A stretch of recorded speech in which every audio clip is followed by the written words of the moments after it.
Thanks for viewing this evening. You are viewing the Doty Report on Comprehensive Health, and I am Yolanda. I am the host for this evening and glad to be here on another Tuesday. We thank you once again for tuning in. The Doty Report is a segment of the Georgia Doty organization, an organization that has a very long history of initiating health initiatives, of raising, health awareness, providing the community with resources and services related to healthcare and connecting them with those type of resources and services. Please, viewers, as we have our conversation today, make sure that you call in. The number is on the screen, and answer, get your questions answered. I'm tongue-tied today. It's been a long day. But we thank you, so we are going to get started. Our topic for today is substance abuse.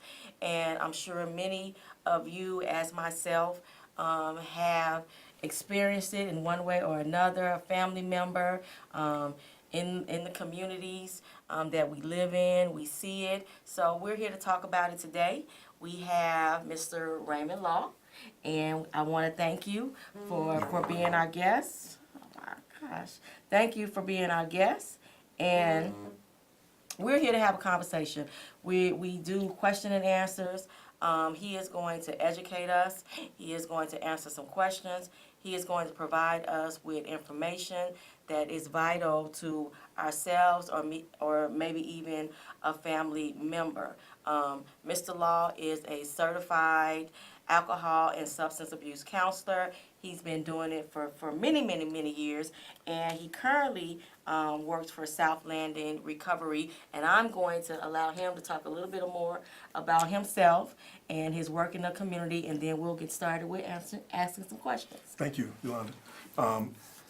My tenure with substance abuse began in 1976, 1977. Oh, wow. Okay. I began to work in substance abuse when all treatment was free. Mm-hmm. Things have changed over the years. I'm sure. I have worked just about every level of care in substance abuse and recovery, Okay.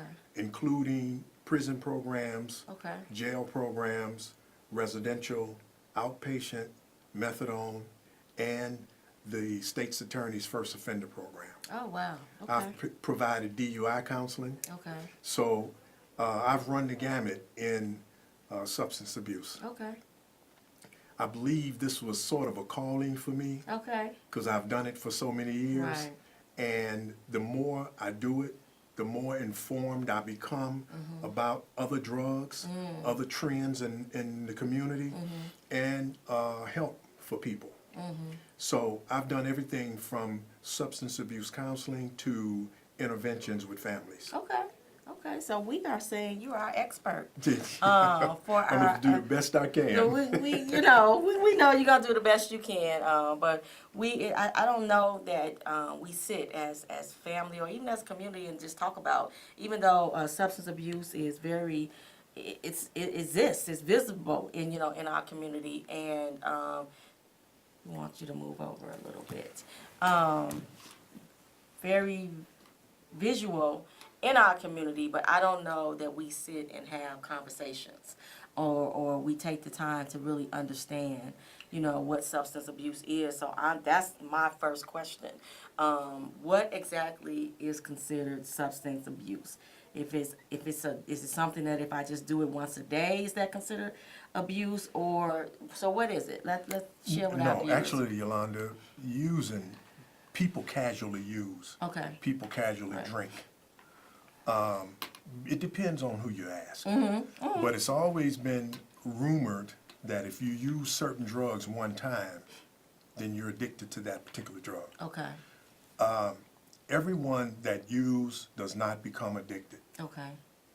People who have experienced unmanageability, who have experienced withdrawal symptoms, who have experienced loss of employment, issues with family, you don't really have to ask if they have a problem or not. They know they have a problem. but they're the last person to admit. That they have So a the problem. family is usually the one that's left with trying to assist the person in getting help. Okay. There are drugs that will create withdrawal. Most of those are the opiates that we see today. Okay. The heroin, the pain pills, a lot of the things that we see in the street today. Okay. Those kinds of substances can develop into addiction. Okay. Okay. Alcoholism Okay. develops into addiction. Okay. Yeah, it does. I see we have a caller already, so we're going to take the call. Caller, are you there? Yes, I'm here. What's your question? I'd like to ask, yes, I'd like to ask if, in fact, yes, I'd like to ask if cannabis that is based on medicinal purposes can become an addiction. That's a very good question, sir. Bear in mind that it does not make a difference why you use the substance. If you use it, there's a possibility that you can become addicted to it. However, today, as we have discovered, there are lots of people who need to use marijuana for medical purposes. The problem becomes, are you using it for the medical purposes, or are you abusing it because it was prescribed for you? And that's where you have to be aware of whether or not you cross the line. Good. Okay. Good question, viewer. Thank you for that question. So, when I hear substance abuse, and that topic comes up, and maybe it's my age, or maybe it's because I grew up in what was known as South Central Los Angeles, the first thing that comes to mind for me is crack cocaine, of course. In many minority communities, that's the first thing we think about. My question, and I'm thinking about like the 80s, you know, what is the number one drug today? Alcohol. Alcohol. Oh, really? Alcohol is the number one drug. Okay. Yeah. And the reason for that is because it's legal, sociably acceptable, it's easy to obtain, and people don't readily admit that they have a drinking problem. Right. You have all kinds of alcoholics. Okay. You have the weekend alcoholic. You have the holiday alcoholic. Wow. You have the person Wow. who, yeah, Okay. yeah.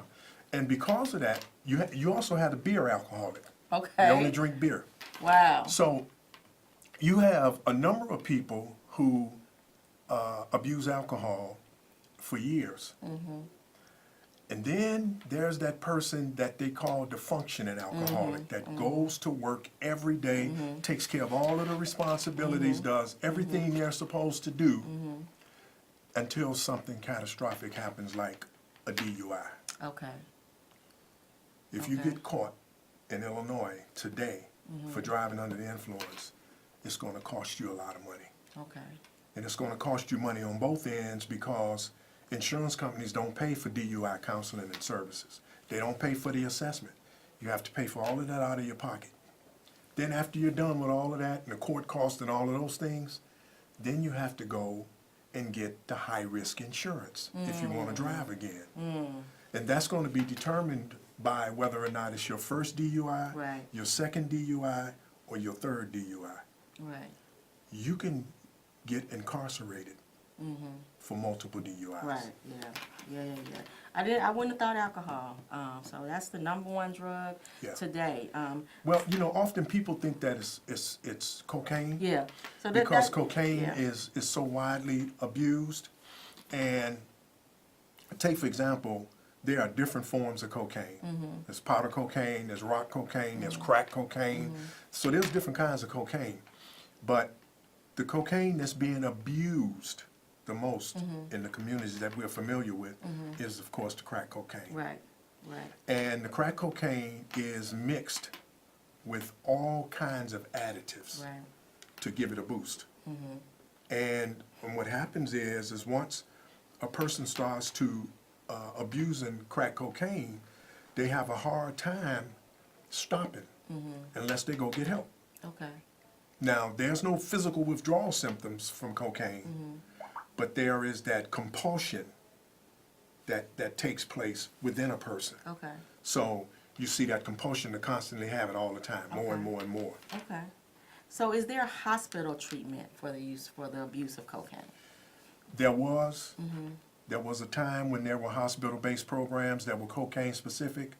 Those days are gone. Okay. Insurance companies say there's no physical withdrawal symptoms, so there's no medical necessity to put a person in the hospital for cocaine. So how are those Well, being helped? outpatient programs, Okay. residential programs, inpatient programs. There are lots of treatment services that can assist a person on cocaine. Okay. Our issue today is the opiates, Okay. the heroin. Okay. So what is heroin? Heroin is a derivative of the poppy seed, and it's processed into, so you take this plant that's processed into a powder Okay. or liquid and then a powder, thus becomes the heroin. So it's abused, either you can snort it, you can shoot it intravenously, which is what a lot of people do, and it has become very, very popular. Now, what we're faced with today, this is one of the drug trends in the street. The heroin is being mixed with fentanyl. Fentanyl is a painkiller. Okay. So you're mixing an opiate with a painkiller, and people are overdosing. Okay. So you hear all of these stories about younger people who have overdosed on this heroin that's laced with fentanyl, and it's kind of all over the country. Okay. It's as we would say, out of control. Right. It's termed as an epidemic Okay. in the media, Right. and it really is. Wow. Because you have young people as well as older people who are addicted to heroin. Now let's go back for a moment, because you also have the pain pills that people have become addicted to. And the pain pills were probably given to a person by prescription. Right. So I was going to ask that because Yeah. I know someone who was addicted to pain pills, and you know, for someone who don't really understand, don't have the information about it, like how you get addicted to pain pill, you know? Yeah. So what happens? Well, it's an opiate. And so it depresses the central nervous system. Okay. And typically what happens is you require more to produce the same effect. And a person will look up in a short period of time and they have began to use all of the medication that the physician prescribed, but they did not use it as it was prescribed. Okay. They abused it. In other words, he said, take one, you took 5. And so you Right. find yourself. I guess it's no different than me supposed to take only one Tylenol and I take 2, 3, 4, 5, but in this case, Yeah. it's very, very different. Yeah. Okay. So what happens is once the physician stops writing their scripts, the prescriptions for people to get whatever the pain pill is, then they start drug seeking. So they began to go to emergency rooms, they go to different hospitals, and so they take that route to try to get pain medication, and then eventually they turn to the street and they purchase illicit pills, and then go from the illicit pills to the heroin, which is what we're seeing today. Wow, wow, wow, wow. You are tuning in to the Doty Report on Comprehensive Health, and we have another caller, so we're going to take the call. Caller, are you there? Good evening. Yes, I am. How are you? Good, how are you? You have a question? Very well, I do. My question is about gateway or so-called gateway drugs. I know a lot of people use a lot of substances, and, you know, like one of my favorite substances is milk. But, you know, I drink milk a lot, but it doesn't turn me into some milk addict. Can you talk to me about gateway substances, that concept? Because I think it's a little faulted, but I'll get off the phone and let you respond. Thanks so much. Okay, thank you, sir. If you review any recovering person, the first thing they would tell you that they used before anything else was one of two things. Okay. They either used marijuana or they drank alcohol. Okay. or they did a combination of both. Right. Marijuana has always been termed as the gateway drug to addiction. Marijuana has always been one of those kind of drugs where a person does not believe you can become addicted to it. Right. Especially given what we're seeing now with the legalization in some states and Right. people using it for medical purposes and that kind Right. of thing. As a treatment professional, I would encourage people that if it's not for medical reasons, to not use it. Okay. And let me tell you why. If you talk to any young person that abuses marijuana every day, this is what they'll tell you. When they get out of the bed in the morning, they're rolling what's called a blunt, Right. Right. okay? Then, partially through their day, before they can eat any food, They need another. they smoke another blunt to build their appetite just to eat lunch. And Okay. possibly smoke more throughout the early evening until it's time to eat again. Okay. And then before they go to bed, they need another one. Ask, can you stop doing that whenever you want to? And they're going to say, of course. So why do they think it's not addictive? What's the difference that Well, most people think? because the information's not out there. Okay. You have to go where you can get the information, and it's not, people aren't walking around with it on their forehead. Right. You have to go and seek the information. Right. A lot of community organizations provide the information. I do a lot of speaking, and so myself and a lot of my colleagues, we inform as many people as we possibly can about substances and substances of abuse and the myths that are out there. Okay. And so as many people as you find that are in agreement with marijuana being okay, you find equally as many people that'll say it's harmful. Okay, it looks like we have another caller. So, caller, what's your question? Hi, just a follow-up. Isn't it recent science that shows that it's not actually a substance that's addictive, it's more of the personality and the person that's involved, they exhibit addictive behaviors, not so much as a substance, so to speak. And, I got to say, I'm not really sure I'm following or even agreeing with the whole last thing about need to get up and go to sleep and all that stuff, because I don't think that's actually true. But, my mileage may vary, but I'll get off and let you answer. Thanks. Thank you. Okay.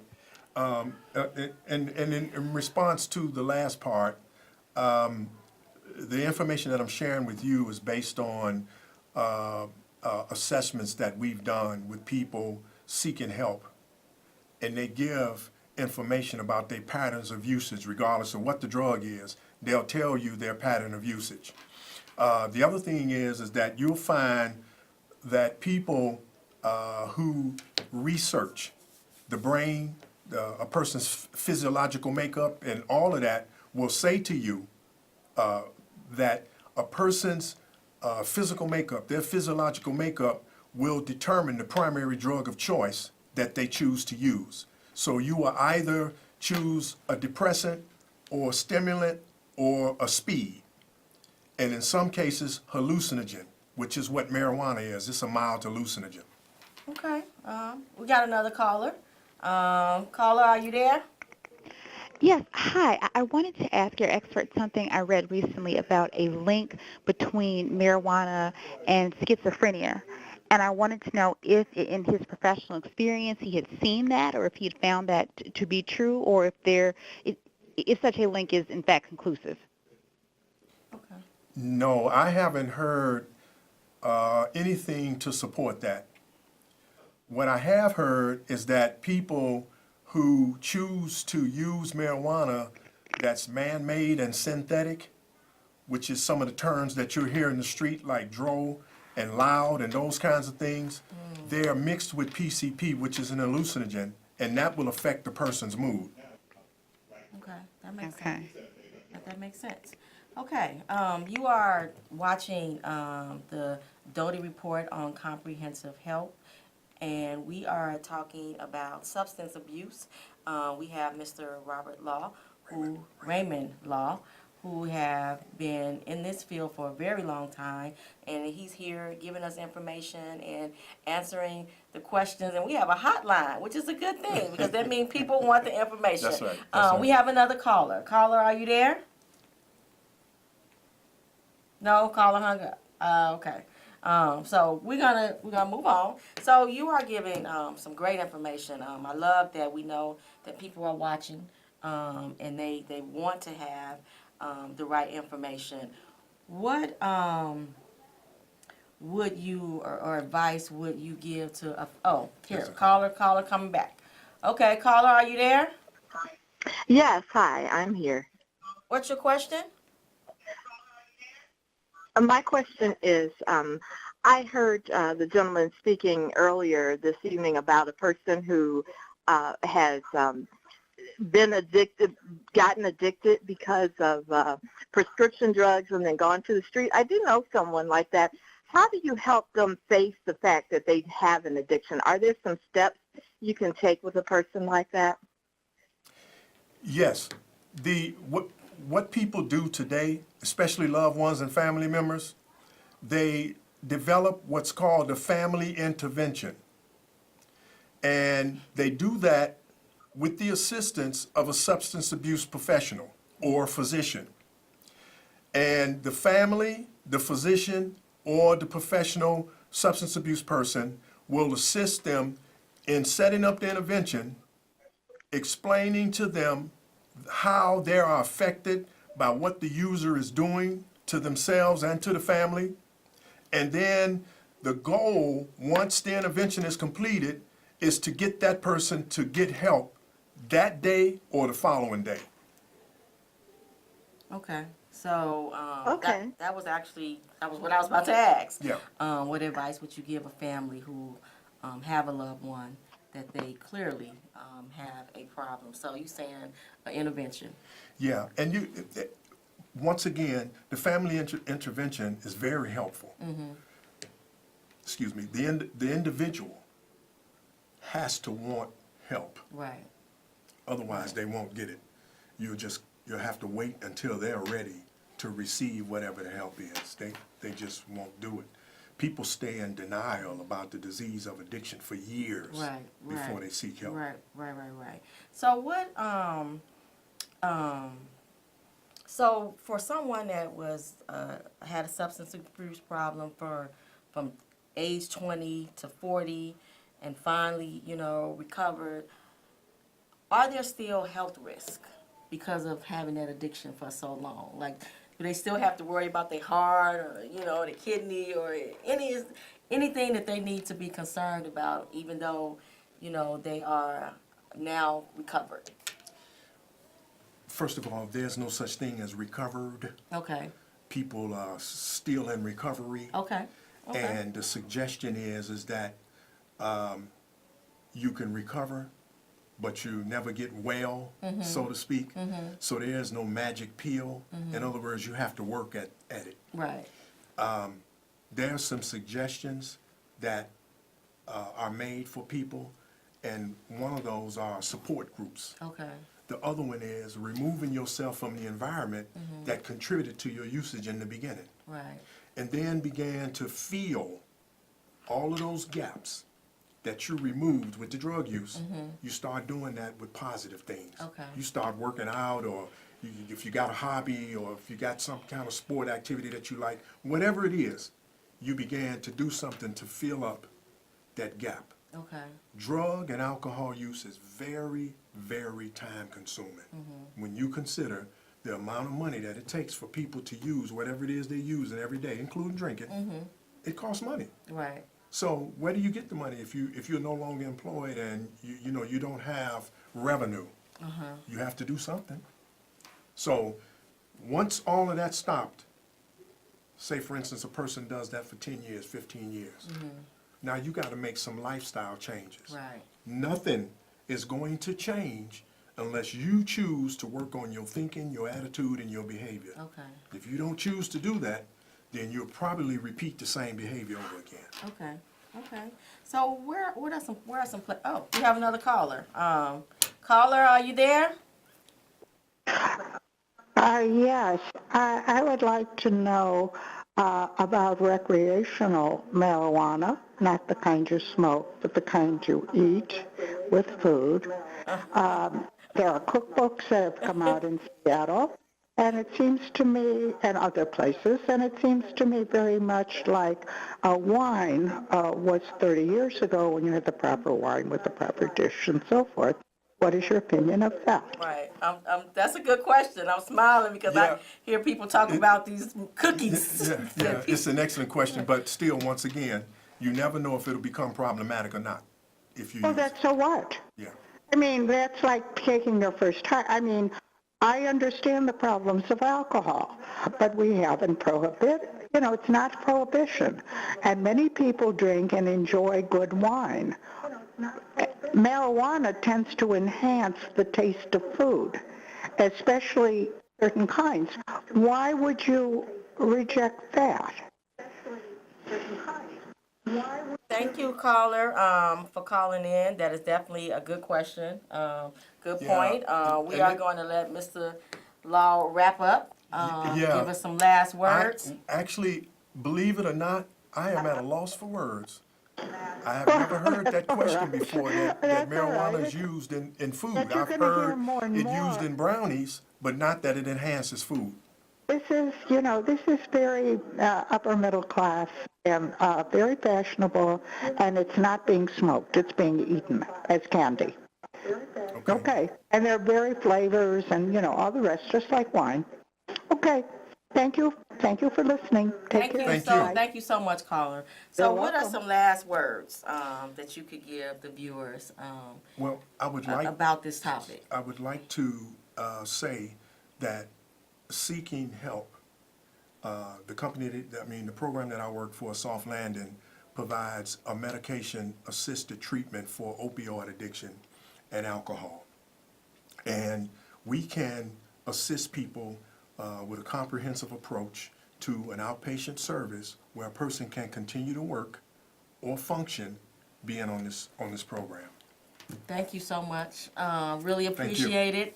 Thank all of our viewers for watching. Again, this is the Doty Report on Comprehensive Health. This has been a very informational. We're gonna have to have you back. 'Cause, Okay. we had I'm sure we have a whole bunch more folks out there that want to call in. Again, thank That's you. We will be back next Tuesday. So meet us here, 6 o'clock next Tuesday. The Doty Report on Comprehensive Health. I have to give kudos to our president, founder, and CEO, Mr. Don Doty. Thank you and have a good evening.